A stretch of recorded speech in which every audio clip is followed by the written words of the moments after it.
Hi, I'm Euge Valovirta, and this one is about Marshall JCM800 2210 from 1986. Let's listen to the song first, like usual. It's from my forthcoming solo album. It has vocals, but you're gonna hear an instrumental version. And after the song, I'll go through the amp and compare it to JCM800 2203 from 85 and, discuss about the amp. Alright, rock and roll.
Alright, a little bit noodling.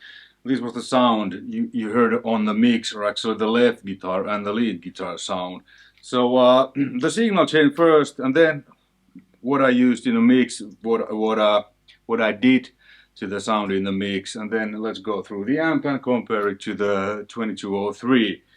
So the guitar is one of my old Tokai made in Japan Les Pauls, this one with EMG 5766 pickups.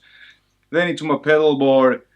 I didn't use any overdrives on the song, so it was basically straight in, you know, because this has a more gain than the 2203 because of the built-in clipping diode. More about that later.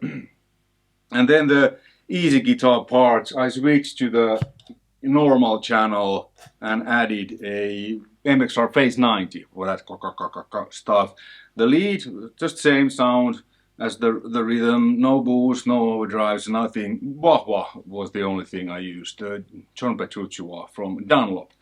Okay, and then it goes to KH's amp switcher, and then into the amps, and I have all the amps connected, and then the speaker outs from the amps goes to the KHE, then it goes to two of my Marshall cabinets. This time I'm using the vintage cabinet with the Marshall vintage speakers.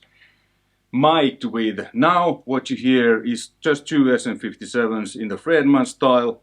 On the song, the left rhythm guitar and the lead guitar and the center, the verse low gain guitar, that was that combination. And then I doubled afterwards, I feel myself. I doubled just the heavy rhythm guitar parts. Same amp, no overdrives, nothing. Same cabinet, different speaker, well the same vintage speaker but different, you know. So, and that I mic'd with Sennheiser's E906 and MD421. Cool. So that was it. And yeah, the amp, this when this came out, I had this. My first tube amp is 2203. I bought this one too, but I didn't have it for a long time because, well, because of the clipping diode and it's not a 2203. So when you're talking about JCM800s, you know, if you're gonna buy one or whatever, you have to remember that the 2204 and 2203. 2204 is a 51. It's completely different amp.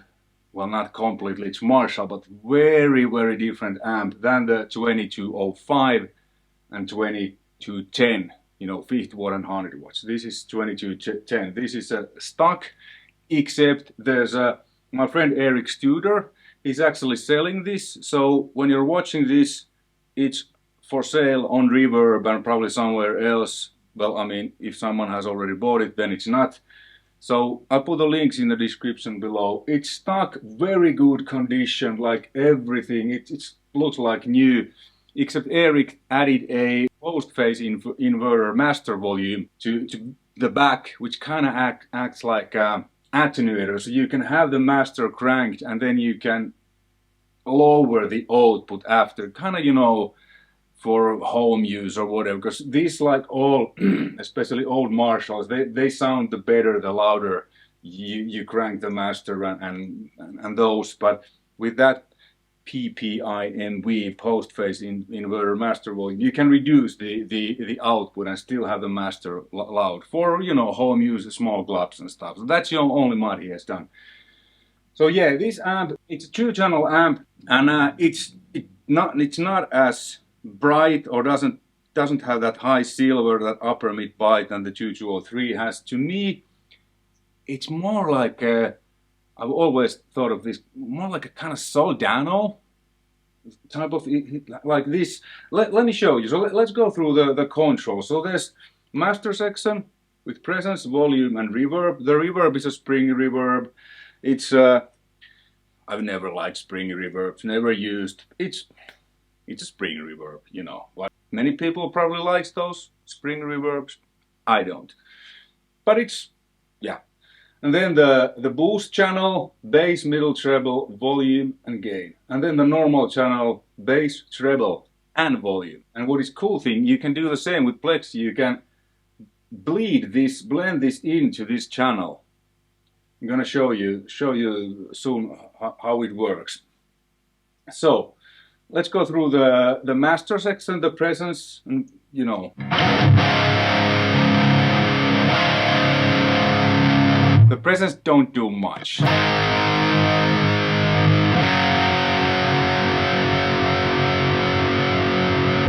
Just had it.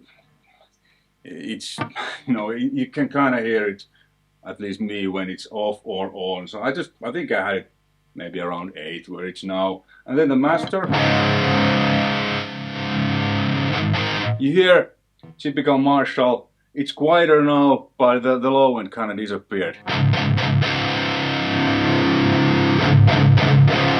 You know, the power tubes start to, like, you know, get the mojo.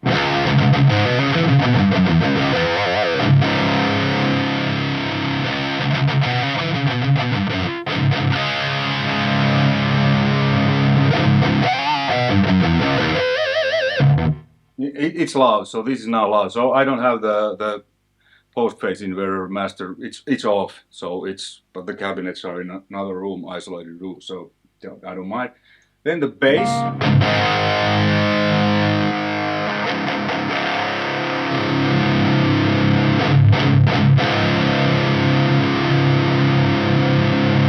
They're kind of 7. I think it's probably where they was. Kind of, you know, sweet spot to me. The mids are very similar than on the Jubilee, because Jubilee came after that in 87. This is 86, so it's, to me, there's only like one small area where the mids actually are usable. To me, it's either too scooped or way too boxy. Listen.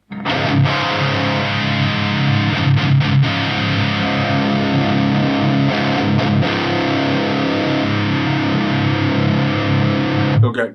Oh, so in between. There, so it's a hair below 6. It's very similar than on the Jubilee, so you gotta be careful with that. The treble.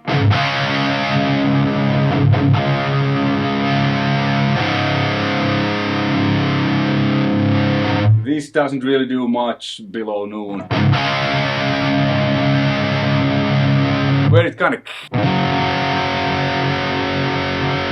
yeah, that's 7.5 now. Then the channel volume and gain, this is also similar than on a Jubilee, so I find it that I only like it when it's open. It's really quiet, but listen. When I back it up a little bit, listen what happens to the top end. It's now 9 and the top end disappears. So to me, always 10. Same with gain. Listen. It's 9 and the top end disappears. These two are, you know, always full. The thing with this amp is what they kind of fixed, in my opinion, in Jubilee, so you can bypass the clipping diode. So this has a clipping diode. If I'm not wrong, it's after the first preamp tube. To me, it's always like, why would you put a clipping diode inside the amp and don't put the option to actually disengage that? Because now you have basically like overdrive there on all the time, and I'm not particularly fond of this overdrive, what's built in inside there. I would very much like to have the possibility to bypass that, like on the Jubilee, and then I could use my own overdrive, you know, SD1, whatever. Because it doesn't really work so well with overdrives, because there's already overdrive built in, which you can't bypass. So now I'm running this. To me, this works the best without anything, but the gain is, I mean, there's quite a lot of gain, but it could have a tiny amount of more.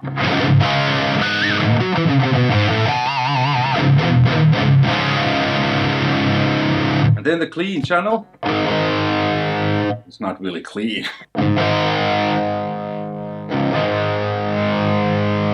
I mean, it cleans nicely when you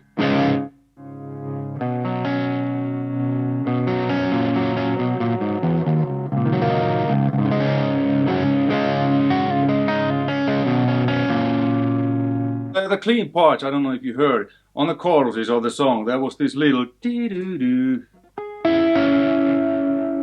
These, I recorded them with this, the clean channel. I EQ'd it a little bit because this is a bit core, so I added a lot more chop, even though this chop is now full, but it was still too dark for me. So I added a little bit more chop and cut some of that low mid, because there's no mid control.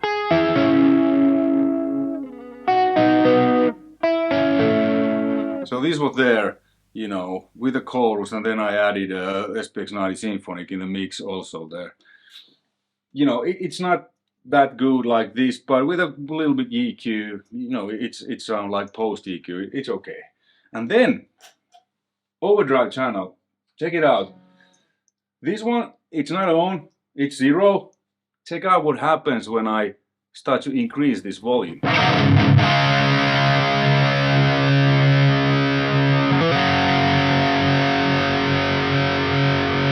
It bleeds in. It's like a plexi, even though if you don't have the plexis channels jumpered, it still bleeds in. So to me, this is too dark. I wanted more bite. So everything on treble 10, bass on 1, this cranked. Actually 9, I think it's good.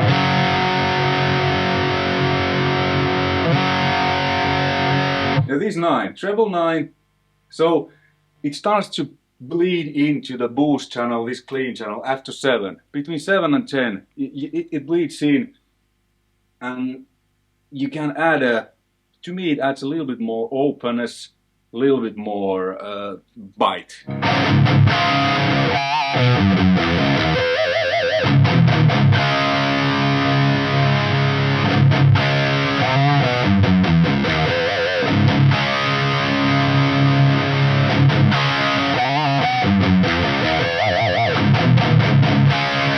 It's not that much, but it's at least the feel also becomes a little bit more organic. And now, because of the clipping diode inside, if you add an overdrive in front, you basically have 2 clipping diodes. This is already quite compressed.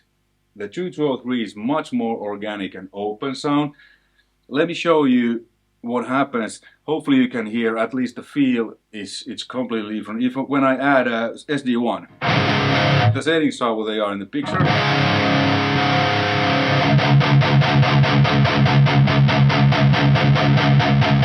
It's really compressed. I picked very lightly and very hard. There's not much difference.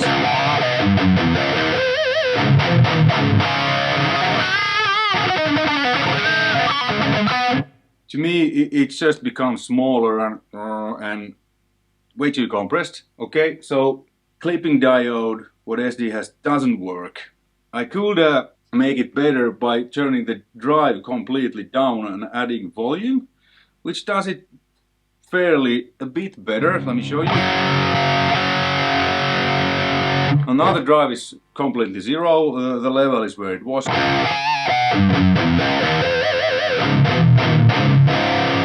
But to me it's still very compressed, at least I feel. Kind of like I don't feel connected with the amp. Okay, let's put it back to where it was. But what works better is a kind of clean boost without a clipping circuit. Even though I put the drive to 0 on the SD, I think it still involved the clipping circuit. Zuta amps and pedals, fairly new Swedish company, amazing products. I will do videos about those. I have a bunch of their stuff. It's great. What I have now is Zuta's Triax pedal, which is a boost, 30 dB boost, and then there's a like color knob, which is 4 preset kind of EQ curves, you know, mid boost, top boost, low boost, whatever. I'm using it now on the setting that there's 3 knobs, dots, which is kind of, it boosts top, little bit cuts the lows, and it has a very good built-in gate. And I'm boosting only like, it's 9 o'clock, so 7-8 dB. So this actually works a bit better, because now the pedal doesn't have a clipping circuit. It's just boosts the front end with hotter signal. I mean, the signal is pretty hot because I have active EMGs, but listen.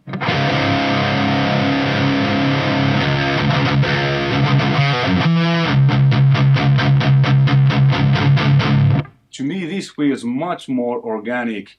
I feel much more connected than with SD. Yeah, SD one don't always, you know. So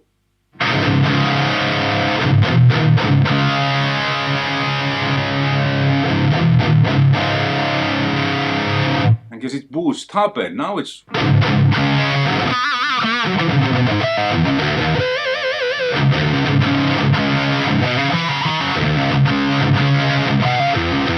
but I still feel it compresses too much. I mean, the amp in general is too compressed for my taste. But I discussed with Eric, and he said that it's fairly easy mod to do, to remove the clipping circuit. So if I would buy this amp, that would be the first thing I would do. Get rid of that and just use a SD1 or whatever overdrive in front to boost it. I mean, when you remove that, there's less gain, but you know, you can add more by using a overdrive or boost in front, so that the gain is actually made inside the amp by tubes. And you can use legendary tones Lynch mod, Mr. Scary Mods. I have actually the Lynch mod on this one.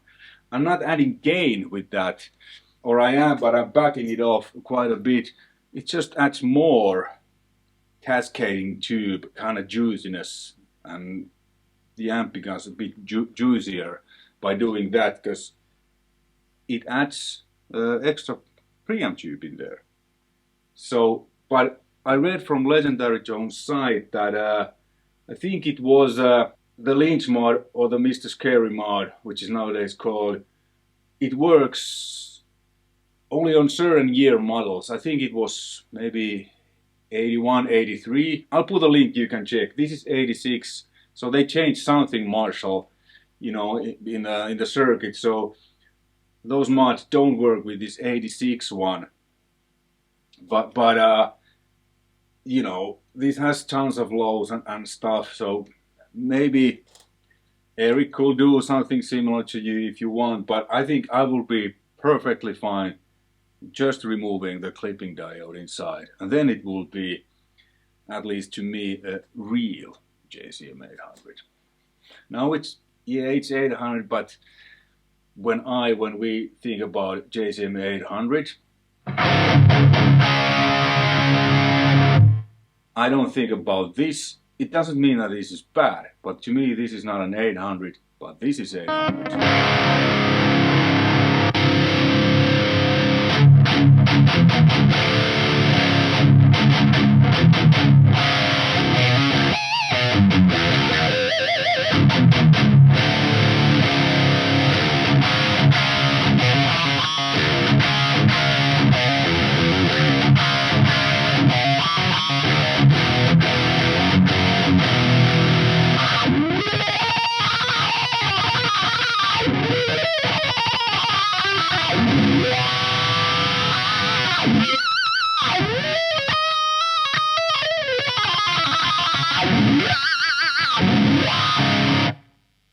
That's 800. The bite, it feels so much more open and organic, less compressed.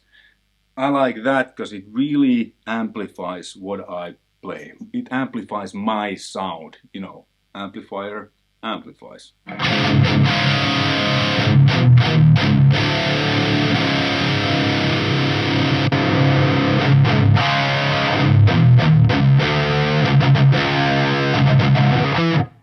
Now you hear what I meant by the Soldano thing. It has this low mix Soldano, and it's darker. There isn't that high silver, and many people like that. You know, there's a place, you know, for that too. I like the high silver. What I can get out with 800s or with a JCM2000 GSL's crunch channel. I've done videos. It's really close to an 800, the crunch channel, kind of like muddied 800. It's more gain.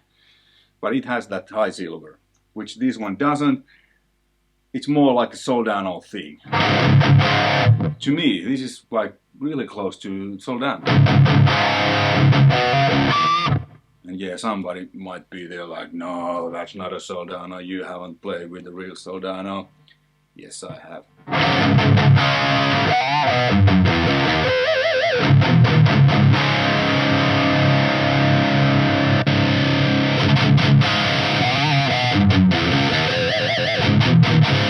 And now, since our brains already got accustomed to this, this sounds like whoa, but when I play with this one and then I switch to this one, listen.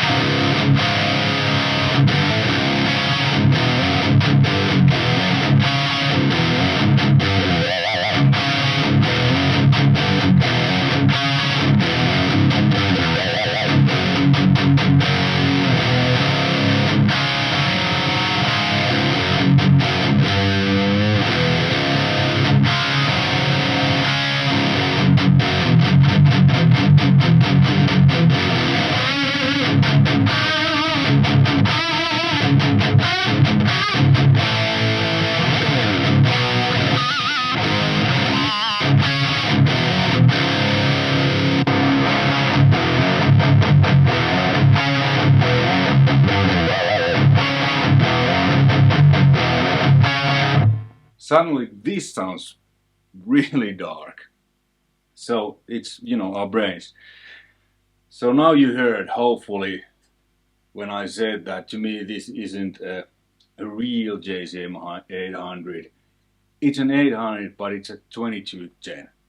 2203 or 2204, the 50, but to me, that's when I think about 800.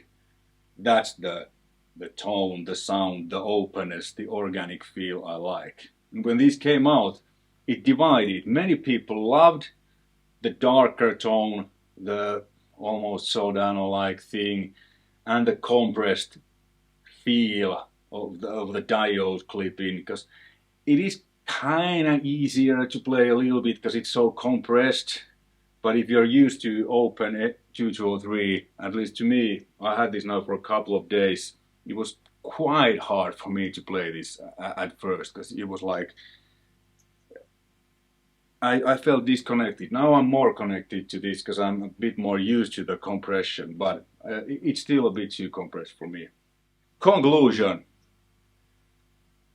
It's quite different than 800 2203 or 2204, the one channel organic heads. This has the clipping diode always on. You can't bypass it unless you mod the amp. You can bleed the normal channel in, which to me it adds a bit more bite, bit more top, makes it a bit more organic.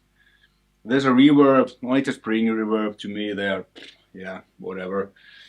And you can't switch. There's no channel switch, so you need to have a full switch to, you know, change the channels. It has loops, effect loop. The old 800s, these 2203s, there's no loop. The reissues have a loop.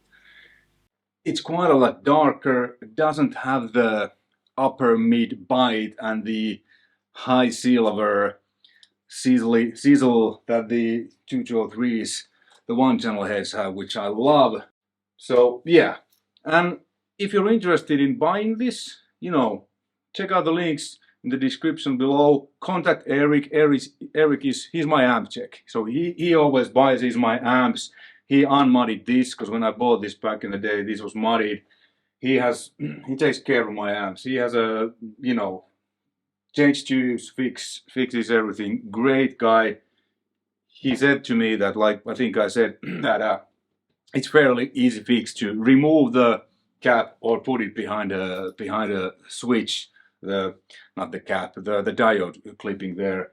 So I believe with that, if you're able to bypass that, this will be much more organic and a cleaner amp. But then you could really boost the front end with an overdrive without the amp becoming insanely compressed. Yeah, that's 800 2210. And the 2205, it's a 50-watt version of this. Hopefully you found this interesting and informative and you enjoyed this. as much as I did filming this. I actually like this sound, even if it's not a real 800. Anyway, thanks for watching. All the best. See you on the next one. Bye.